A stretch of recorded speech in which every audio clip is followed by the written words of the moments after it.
তৃণমূলের দাদারাই আমার এআই তৈরি করে অশ্লীল ছবি ছড়িয়েছে। বিস্ফোরক রাজন্না হালদার। কসবা কলেজে গণধর্ষণ কাণ্ডের পর এবার এক গা-সওয়া অভিযোগ উঠে আসছে প্রকাশ্যে। তার উপর এবার দলের অন্দরে আরও অস্বস্তি বাড়িয়েছে একদা টিএমসিপির নেতা রাজন্না হালদার। তার অভিযোগ, ল কলেজের অভিযুক্ত মনোজিৎ মিশ্রের বিরুদ্ধে এই ধরনের আচরণের ইতিহাস রয়েছে। শুধু তাই নয়, সেই নোংরামির সাক্ষী থেকেছেন বহুজন। রাজন্যার কথায় এখন কিছু জানতাম না, বুঝতাম না বললে সেটা ভুল হবে, বরং নিজেরাই কোথাও না কোথাও দাদাদের এই সংস্কৃতিকে মদদ দিয়েছি, যার জেরে আজকের এই ভয়াবহ চিত্র দেখতে পাচ্ছি। তিনি জানিয়েছেন, অভিযুক্ত এই ভয়াবহ চিত্র দেখতে হচ্ছে। মনোজিৎ তার প্রেমিকার সঙ্গে অন্তরঙ্গের মুহূর্তের ভিডিও নিজেই ছড়িয়ে দেয়। সেই ঘটনায় অভিযুক্তের বিকৃত মানসিকতার প্রমাণ।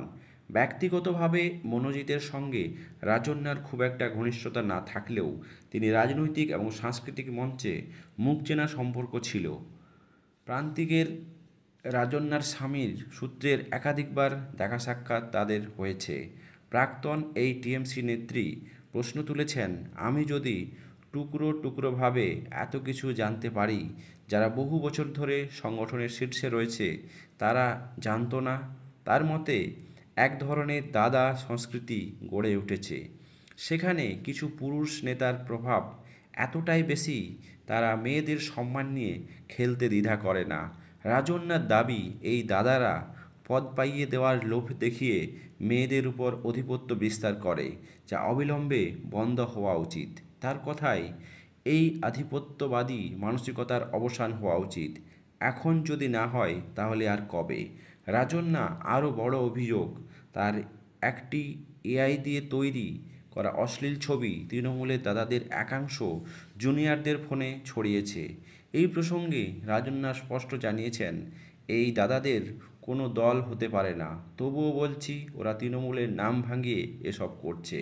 26-এর বিধানসভার আগে আরজিকর থেকে শুরু করে কালীগঞ্জ, সম্প্রতি কসবা কলেজের মতো একের পর এক ঘটনায় যথেষ্ট চাপে রয়েছে শাসক দল। যদিও রাজন্যার এহেন অভিযোগ নিয়ে টক টু মেয়র অনুষ্ঠানে প্রশ্ন তোলা হলে পাত্তা দেননি মেয়র ফিরহাদ হাকিম। দর্শক, বর্তমান পরিস্থিতিতে রাজন্যার যে এই ধরনের ছবিকে ছড়ানো হয়েছে তা সমাজের বুকে কতটা যুক্তিযুক্ত, অবশ্যই কমেন্ট বক্সে কমেন্ট করতে ভুলবেন না। চ্যানেলে নতুন হলে সাবস্ক্রাইব করে পাশে থাকবেন।